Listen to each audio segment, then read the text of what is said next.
This is the 2024 International In-Cab and Air Brake Test, and it goes as follows. First, I'm going to put my code in.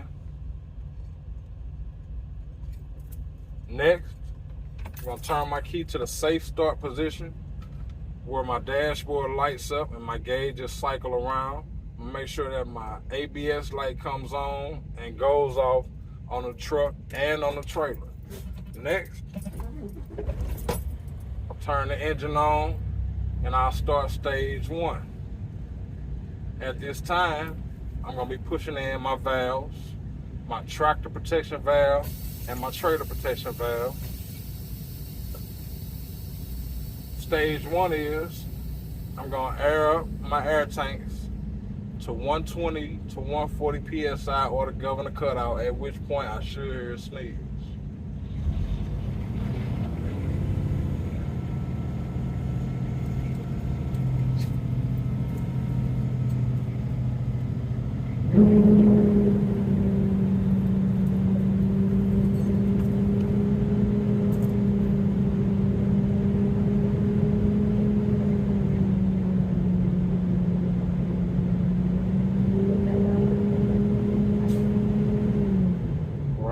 That was the sneeze, and it came on between 120 and 140 or the governor cutout.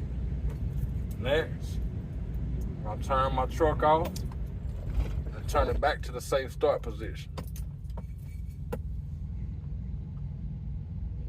Now, I'm going to firmly depress my brakes until my gauge is stabilized.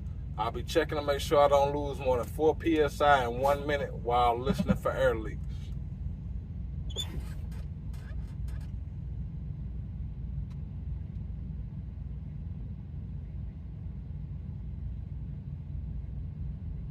All right, my gauge is stabilized. At this time, I'm going to ask the examiner to start my time for a minute.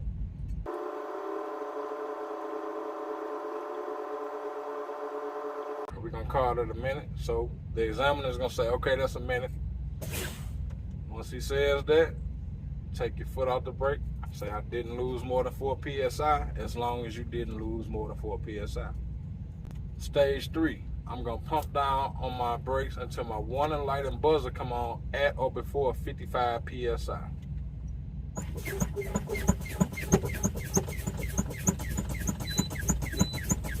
My buzzer. Those are my warning lights. They came on at or before 55 psi. Stage 4, I'm going to pump down on my brakes until my tractor protection valve and my trailer protection valve pops out between 45 and 20 psi.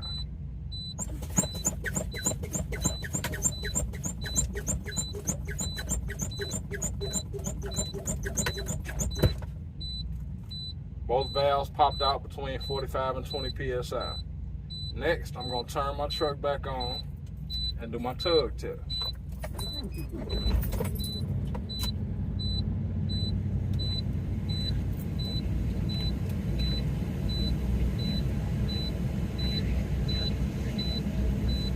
Now at this time, I'm going to be removing my wheel chock. I'm going to turn my wheel all the way to the left. I'm going to jump out and remove my wheel chock. Just act like I did. Get back in, and I'm going to air my air tanks up back to 120 to 140 psi or the governor cutout.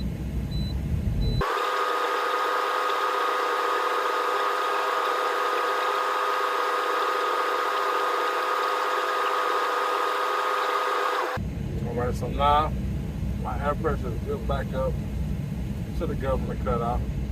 So I'm going to perform my tug test. First, I'll be setting my tractor brake, my trailer brake, and I'll release my tractor brake. Put it in drive. I'm going to give it a light tug to make sure that my trailer brake is holding.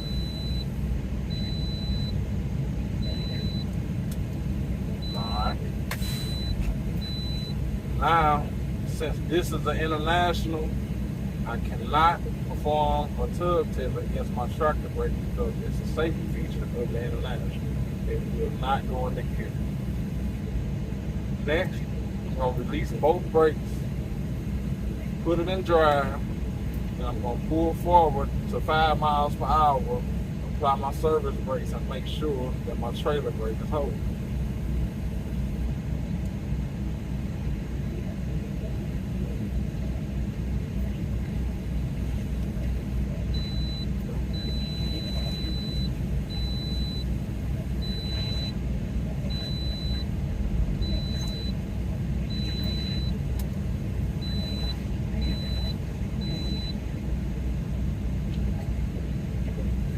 Alright, now I'm going to form the rest of my end cab. So, I'm going to do my windshield and mirrors, properly mounted and secured, not cracked, bent, or broken, no obstructions in my window. My mirrors are properly mounted and secured, not cracked, bent, or broken, clean, and they're adjusted to me. Left turn signal, right turn signal, four-way flashers, high beams. I'm going to check and make sure that my heat and defrost work. Defrost is up here, heat down here. I'm going to check my city horn, check my air horn. I'm also going to do my emergency equipment. I have a fire extinguisher behind the driver's seat. It's fully charged, properly mounted and secured. I have 3 red reflective triangles underneath the bunk. Then I have my spare electric fuses in the glove box. I'm going to check my windshield wipers and fluid. Windshield wipers are properly mounted and secured, not cracked or frayed, and my windshield wiper fluid is working properly. Also, my depth gauge is working properly.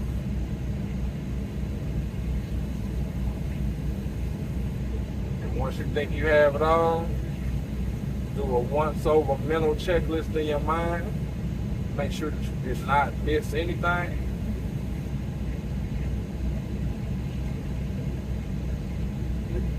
Once you did that, that's when you say, that concludes my in-cab inspection. 2 easy. Yeah.